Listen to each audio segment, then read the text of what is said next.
नमस्कार बच्चों। आज हम इस वीडियो के अंदर जो डिस्कस कर रहे हैं वो हम कर रहे हैं, आज की क्लास में जो हम डिस्कस कर रहे हैं वो कर रहे हैं introduction of 11th class economics. It means the complete syllabus की हम बात करेंगे, how many chapters, units and the most important part that is the how many parts in the 11th economics.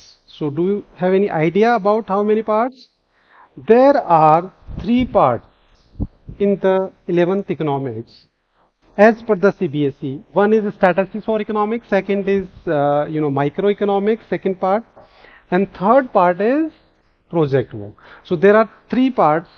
Now as far as concern marks distribution, अगर हम बात करें three parts की, तो marks के point of view से बच्चे ये हमारे सिलेबस में जो फर्स्ट पार्ट है that is statistics which is 40 marks. कितने मार्क्स का है? 40 मार्क्स फाइनल एग्जाम के, प्रमोशन के एग्जाम के अकॉर्डिंग।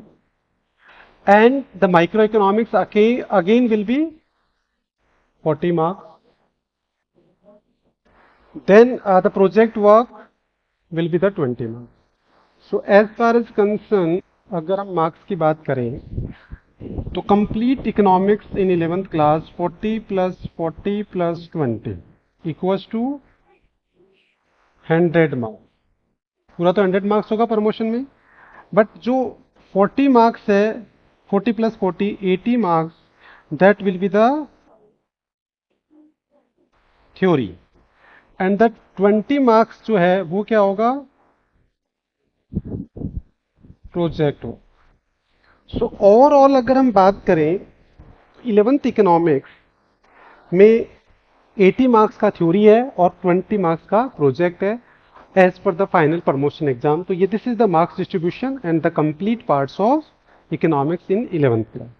नाउ अब हम नेक्स्ट स्लाइड में जो डिस्कस करने वाले हैं वो डिटेल में डिस्कस करेंगे the micro as far as concern the second part का डिस्कस करेंगे अभी हम, that is microeconomics second part. In the microeconomics there are 4 units.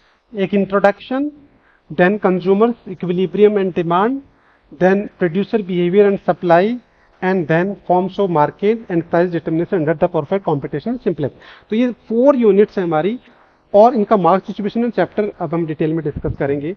तो please concentrate on this, no problem.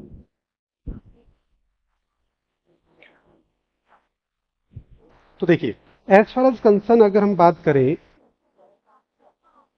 Introduction chapter जो है वो हमारे notes के अकॉर्डिंग, देखो ये रिफ्रेशर के अकॉर्डिंग अलग है, एनसीईआरटी के अलग अकॉर्डिंग है, बट मैं जो बात करूंगा वो हमारे जो प्रिंटेड कलरफुल जो नोट्स है वो पूरे अवेलेबल है। सारे चैप्टर्स के पूरे कलर प्रिंट आउट नोट्स जो हमारे ऐप पे अवेलेबल है, वहाँ से आप डाउनलोड कर सकते हैं।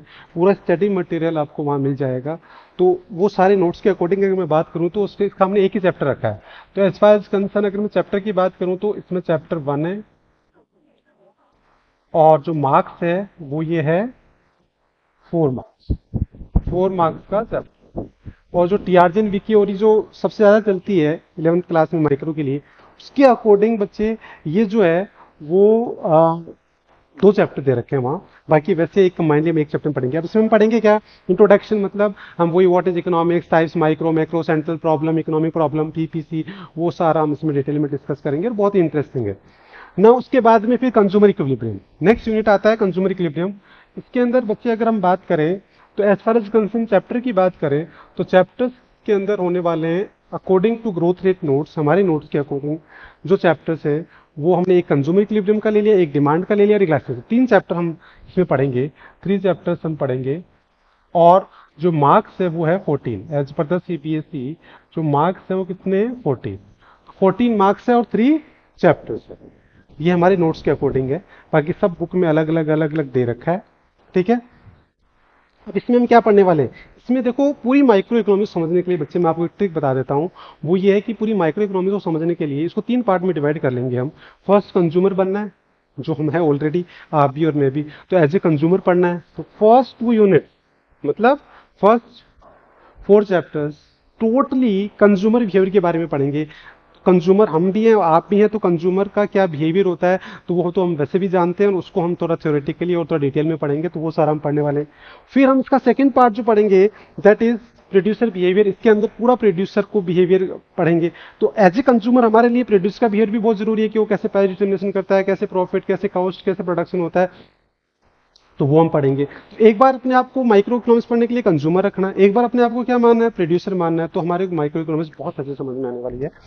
और उसके बाद में हम क्या करने वाले हैं, कंबाइन दोनों को, प्रोड्यूसर को कंज्यूमर को कंबाइन करके फिर हम मार्केट का प्राइस डिटर्मिनेशन समझेंगे कि कोई भी कमोडिटी की मार्केट में प्राइस कैसे, जैसे आपने कोई भी, मान लो आप कोई मार्केट में कुछ भी कमोडिटी खरीद रहे हैं, स्टेशनरी खरीद रहे हैं, कोई बुक खरीद रहे हैं, तो उसकी जो भी प्राइस है एमआरपी वो कैसे डिसाइड हुई, यही माइक्रो का एंड लर्निंग है। सो माइक्रो से जो लर्निंग होने वाला है बच्चे, वो यही लर्निंग है कि what will be the end learning from micro. Micro से लर्निंग हमारे को यही है कि अल्टीमेटली मार्केट में प्राइस कैसे डिसाइड होती है, कैसे प्राइस डिटर्मिनेशन होता है, तो वो सारा हम डिटेल में इसमें डिस्कस करते हैं। तो अब प्रोड्यूसर बिहेवियर के अंदर अगर हम चैप्टर की बात करें, तो as far as concern chapter अगर मैं बात करता हूं, तो इसके अंदर अपने नोट्स के अकॉर्डिंग एक प्रोडक्शन चैप्टर है, कॉस्ट है, एक रेवेन्यू है। प्रोडक्शन, कॉस्ट, रेवेन्यू 3, और एक सप्लाई और एक प्रोड्यूसर भी, 5 चैप्टर्स हैं हमारे, और मार्क्स अगेन 14। तो 14 marks and the 5 chapters. So producer behaviour and supply में 5 चैप्टर्स है, जिसमें 5 चैप्टर में एक हम प्रोडक्शन पढ़ेंगे, फिर कॉस्ट पढ़ेंगे, रेवेन्यू पढ़ेंगे, फिर प्रोड्यूसर इक्विलिब्रियम पढ़ेंगे, थ्योरी ऑफ सप्लाई।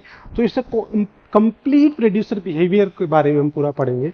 तो ये पूरे प्रोड्यूसर बिहेवियर को हम बारे में पढ़ेंगे। इससे पहले वाली यूनिट पूरा कंज्यूमर के बारे में बताएगा, फर्स्ट इंट्रोडक्शन है, और लास्ट में हम इन दोनों को कंबाइन करके जो चैप्टर हम हमारे नोट्स के अकॉर्डिंग जो चैप्टर है वो 1 है, हमारी नोट्स के अकॉर्डिंग चैप्टर 1 है, और मार्क्स जो है इसका वो कितना हो गया, 14 और 14 28, 14 मार्क्स का ये हो गया, 14 का ये हो गया, तो 28, और ये हो गया 4, ये हो गया, तो ये बचा 8 मार्क्स। तो ये यूनिट हमारी है 8 मार्क्स की, एक चैप्टर है अपने नोट्स के अकॉर्डिंग, बाकी बुक के अकॉर्डिंग 2 चैप्टर दे रखे रिफ्रेशर बुक के अकॉर्डिंग। तो अब देखिए कंप्लीट हम देख लेते, इसमें क्या करने वाले हैं, इसमें हम एक्चुअल क्या करेंगे, कंज्यूमर और प्रोड्यूसर को कंबाइन करके हम देखेंगे कि मार्केट में किसी भी कमोडिटी की प्राइस कैसे डिसाइड होती है, और हमारा परफेक्ट कॉम्पिटिशन पूरा डिटेल में पढ़ेंगे। व्हाट इज मार्केट, फिर मार्केट के टाइप्स बहुत सारे होते हैं, उसमें से हमारे सिलेबस में केवल परफेक्ट कॉम्पिटिशन है, तो वो हम डिटेल में पढ़ेंगे। और फिर मार्केट में कैसे प्राइस डिटर्मिनेशन होती है, और उसमें फिर गवर्नमेंट का क्या रोल है, तो ये बहुत ही इंटरेस्टिंग होने वाला है। ठीक है ना। उसके बाद नेक्स्ट अगर हम बात करें, तो अब इसमें टोटल नंबर ऑफ चैप्टर्स कितने हो गए बच्चे, फर्स्ट यूनिट में 1 चैप्टर, सेकेंड यूनिट में 3 चैप्टर, फोर्थ यूनिट में 5 चैप्टर एज पर अवर नोट्स, और फिर 1 चैप्टर।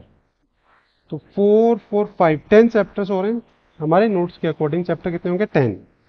और जो मार्क्स है, total marks that will be the, first unit कितने मार्क्स का है, 4 मार्क्स का, प्लस सेकेंड यूनिट कितने मार्क्स का है, 14 मार्क्स का, प्लस थर्ड यूनिट 14 मार्क्स का, and the fourth unit 8 marks. तो ये 40 मार्क्स हो रहे हैं, तो ये हमारा 40 मार्क्स हो रहे हैं। तो आई होप माइक्रो इकोनॉमिक्स की एंड लर्निंग क्या होगी, प्राइस डिटर्मिनेशन कैसे होता है, ये आप समझ जाओगे, और उसका हमारी लाइफ पे क्या इंपैक्ट पड़ता है वो सारा डिटेल में। और माइक्रो इकोनॉमिक्स पढ़ने के लिए मैंने आपको ट्रिक बता दी, इसको 3 पार्ट में डिवाइड कर लो, as a consumer, as a producer, और लास्ट में दोनों को कंबाइन करना, और नंबर ऑफ चैप्टर, ये सारा हमने डिस्कस कर लिया।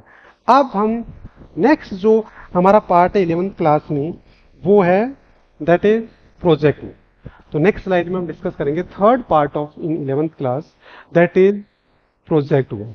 अब प्रोजेक्ट वर्क की अगर हम बात करें, तो प्रोजेक्ट वर्क हमने ऑलरेडी डिस्कस किया कि 20 मार्क्स का है, और उस 20 मार्क्स में जो है वो भी फर्दर 2 पार्ट में हम डिवाइड करते हैं। एक जो पार्ट है हमारा वो होता है फाइल वर्क, क्या होता है, फाइल, और दूसरा जो है वो वाइवा। दूसरा जो पार्ट है वो है वाइवा, ये है 8 मार्क्स का, और जो फाइल है वो 12 मार्क्स का। तो टोटल 20 मार्क्स हो गए। नाउ अब जो फाइल है वो भी further classified in 3 part, relevance of topic, जो आपका प्रोजेक्ट ले रहे हो वो आपका टॉपिक रिलेवेंस होना चाहिए, उसका रिसर्च वर्क, उसकी टेक्निक। तो उस पूरे प्रोजेक्ट पे हमने एक सेपरेट वीडियो बनाया है कि how to prepare 11 economics project in 11th class उसका पूरा एक डिटेल वीडियो बनाया है, और बच्चे वो वीडियो देखने के बाद आपको प्रोजेक्ट में कभी कोई दिक्कत नहीं आने वाली। उसका लिंक मैं नीचे दे रहा हूँ डिस्क्रिप्शन में, तो आप उस लिंक से या हमारा ऐप डाउनलोड करके, ऐप पे पूरा एक पूरा डिटेल आपको मिल जाएगा, how to prepare the project, और सैम्पल प्रोजेक्ट भी आपको मिल जाएंगे। तो आप ऐप भी डाउनलोड कर सकते हैं, बाकी नीचे मैंने लिंक दे रखा है, उससे आप जाके आप पूरा वो वीडियो देखिए। उस वीडियो पे आपको पता लगेगा कि कंप्लीट प्रोजेक्ट कैसे बनाना है, और बहुत ही इंटरेस्टिंग तरीके से detail guidelines with sample project बहुत डिटेल में हमने बताया। तो प्रोजेक्ट के लिए आपको एक सेपरेट वीडियो देखना पड़ेगा जो हमने ऑलरेडी बना रखा है, और उसका लिंक हमने डिस्क्रिप्शन में दे रखा है। और बहुत सारे प्रोजेक्ट आपको देखने हैं सैम्पल प्रोजेक्ट, तो फिर आपको हमारा ऐप डाउनलोड करना पड़ेगा, और उसके अंदर हमने बहुत सारे प्रोजेक्ट डाल रखे हैं। सो बच्चे, ये हमारा कंप्लीट 11th क्लास जो है वो का सिलेबस हमने डिस्कस किया, और ये पूरा हमने सिलेबस डिस्कस कर लिया है। सो आई होप कि 11th क्लास में what you are going to study, और how many chapters, units, marks, सब हमने डिटेल में डिस्कस कर लिया है। प्रोजेक्ट के लिए सेपरेट हमने डिस्कस कर लिया है। So thank you so much.